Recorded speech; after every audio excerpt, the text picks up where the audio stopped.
शुरू अल्लाह के नाम से जो बड़ा मेहरबान निहायत रहम करने वाला है। हजरत मोहम्मद सल्लल्लाहु अलैहि वसल्लम अपने सहाबाए कराम के साथ बातचीत कर रहे थे कि आप सल्लल्लाहु अलैहि वसल्लम ने अपने सहाबाए कराम से फरमाया, मेरे प्यारे दोस्तों, मैं आपको एक अजीब किस्सा सुनाऊं।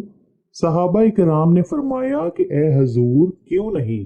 जब अल्लाह ताला ने मुझे नवासा हजरत इमाम हुसैन अता फरमाया तो फरिश्ते मेरी जियारत करने और मुझे मेरे नवासे की मुबारक देने के लिए आसमानों से मेरे पास आए, तो मैंने इनमें एक फरिश्ता ऐसा भी पाया जिसके हाथ और पांव ना थे। दूसरे फरिश्तों ने इनको अपने कंधों पर उठाया हुआ था। मैंने जब इस फरिश्ते को देखा तो बहुत हैरान हुआ और इससे दरियाफ्त किया कि तेरे साथ क्या माजरा हुआ है, तेरे हाथ पांव कहाँ गए हैं। इसने जवाब देते हुए कहा कि ए हजूर, मेरी किसी वक्त बड़ी शानो शौकत थी, मुझे अल्लाह ताला ने बड़े करम से नवाजा हुआ था। मेरा शुमार अल्लाह ताला के खास फरिश्तों में किया जाता था जिसको मलकातुल मुकर्रबीन कहा जाता था। हजरत मोहम्मद सल्लल्लाहु अलैहि वसल्लम ने फरमाया कि इतने अरूज को जवाल किस तरह आया।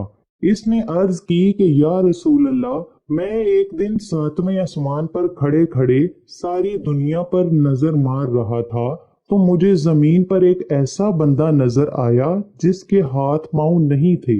मैंने अपने दिल में सोचा कि ऐसी जिंदगी से तो मर जाना ही बेहतर है। जब मैंने इस बात के बारे में सोचा तो अल्लाह ताला मुझसे नाराज हो गए। अल्लाह ताला ने फरमाया कि वो बंदा मुझसे शिकायत नहीं कर रहा, तो तू कौन होता है ऐसा कहने वाला। ये मेरी मर्जी है कि मैं जिसको जैसा चाहूँ वैसा ही बना दूं। मैं इसका खुदा हूँ, मैं इसके साथ ज्यादती नहीं करता। मैं किसी को देकर आजमाता हूँ और किसी से छीन कर आजमाता हूँ। मैंने कहा, मौला गलती हो गई, माफ कर दीजिए। अल्लाह ताला ने फरमाया कि अगर फरिश्ते ऐसी गलती करेंगे तो इंसान का क्या होगा। अल्लाह ताला का ये कहना ही था कि मेरी ये हालत हो गई। मेरे पर टांगे हाथ जाते रहे और मुझे जमीन में गिरा दिया गया। मैं बुलंद था, अपनी ही गलती की वजह से पस्ती पर आ गिरा हूँ। नबी करम सल्लल्लाहु अलैहि वसल्लम ने फरमाया कि तुझे कितनी देर हो गई है जमीन पर आए हुए। इसने जवाब देते हुए कहा कि ए हजूर, 700 साल हो गए हैं। आप सल्लल्लाहु अलैहि वसल्लम ने फरमाया कि तू एक जजीरे में बंद था, मदीने में कैसे आया। फरिश्ते ने अर्ज की कि या रसूल अल्लाह, मैं 700 साल से रो रो कर अल्लाह ताला से माफी मांग रहा हूँ, अल्लाह ताला मुझे माफ नहीं कर रहा।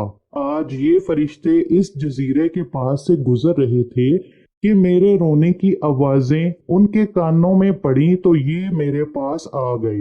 उन्होंने मुझे पहचान लिया और कहा, ए दोस्त, तू यहाँ कैसे आया।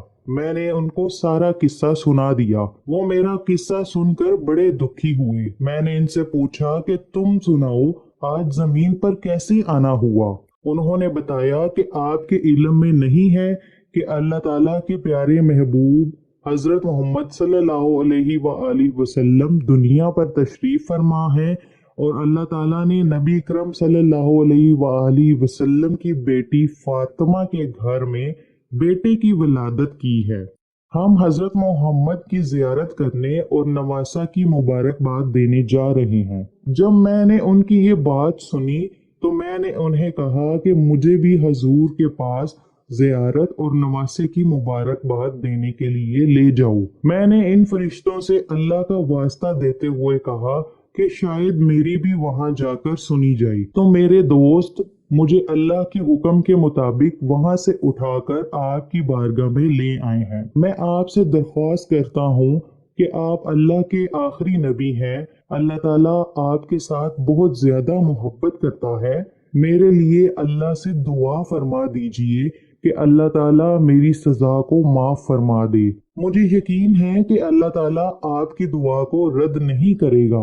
जब अल्लाह के नबी सल्लल्लाहु अलैहि वसल्लम ने अपने हाथ दुआ के लिए उठाए तो हजरत जिब्राइल अलैहिस्सलाम आपके पास तशरीफ लाए, सलाम पेश किया और फरमाया, ए अल्लाह के नबी, अल्लाह ताला ने आपकी दुआ कबूल कर ली है। अल्लाह ताला फरमा रहा है कि जो चादर इमाम हुसैन के जिस्म पर लगी हुई है वो चादर को पकड़कर इस फरिश्ते के जिस्म पर लगा दो। आप सल्लल्लाहु अलैहि वसल्लम ने जब चादर को पकड़कर इस फरिश्ते के जिस्म के साथ लगाई तो उसी वक्त अल्लाह ताला के हुक्म से ये फरिश्ता अपनी असली हालत में आ गया। हजरत इमाम हुसैन की चादर की ये शान है कि फरिश्ते के जिस्म पर लगते ही इसने अपनी असली हालत इख्तियार कर ली है, तो इमाम हुसैन के नाना की क्या शान होगी। माशाअल्लाह, सुभान अल्लाह। इस फरिश्ते की दास्तान से हमें ये सबक मिला कि हमें किसी का मजाक नहीं उड़ाना चाहिए। किसी का मजाक उड़ाने से अल्लाह ताला नाराज हो जाता है। अल्लाह ताला जिस बंदे को जिस हालत में पैदा करता है, इसमें अल्लाह ताला की कोई ना कोई हिकमत जरूर होती है। अल्लाह ताला से दुआ है कि हमें हमेशा अच्छे काम करने की तौफीक अता